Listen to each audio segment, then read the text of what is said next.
So in this video we will learn how to create the movement of venom and how to remove the stacked venoms on the stage area. So let us begin. So first, to begin with, as we wrote these codes for the sprite venom in the previous video, we will continue from here. So we want to create many venoms, as we click on the spacebar, then venom should come out of the frog's mouth and it should move in the x direction towards the butterfly. So for that, what we will do is we will choose when I start as clone, then show. We'll choose show command because we want that the clone of the venom should be visible throughout the game as and when we click on the spacebar. Then we will choose forever block and we want the venom to move in x direction towards the butterfly so that it kills the butterfly. So for that, what we want that it should be moving in x direction and we want it to move again and again.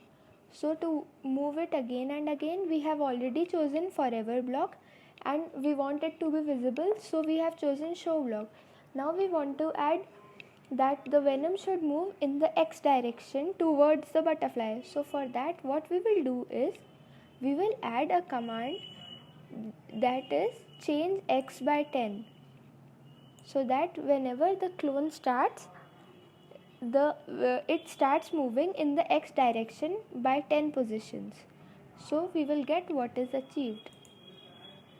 So now when I am clicking on the spacebar, I can see that venom is coming out of the mouth.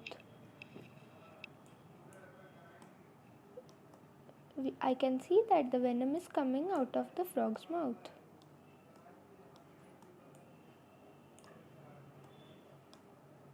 But I see that there is a problem. What is the problem? I was seeing that the venom was getting stacked up on the right hand side of the stage area. I'll show this to you once again.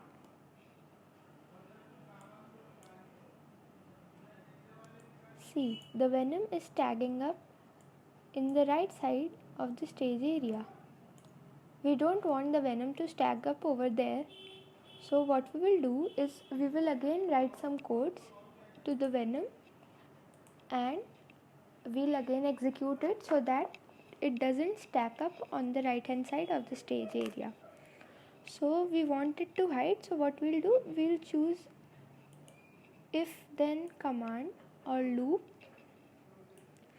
and we'll choose that the venom should disappear or should get deleted whenever it goes on the rightmost hand of the stage area, and the rightmost position of the stage area is plus 200. So we want that the venom should get deleted or should disappear as and when it reaches the x position as plus 200. So for that we will choose this and we want that the x position should be greater than 200. Then x position, we want x position, so we'll choose x position from here. If the x position is greater than 200, this is the 200 line where my mouse pointer is present. So if the x position of the venom reaches 200, then the venom should get deleted itself or the clone should get deleted. So I'll choose that if x position is greater than 200, then delete this clone. So now the clone will be deleted. We'll see it now on running the video or clicking. Now we can see that the venom is not stacking up at all. We can clearly see that the venom is not stacking up at all in the video, in the stage area. So that is it. We have achieved our goal. In the next video, we will see that how will the venom collide with the butterfly and how will the explosion occur. It will be a very interesting video and we'll continue the game further. So, I'll see you all in the next video. Thank you.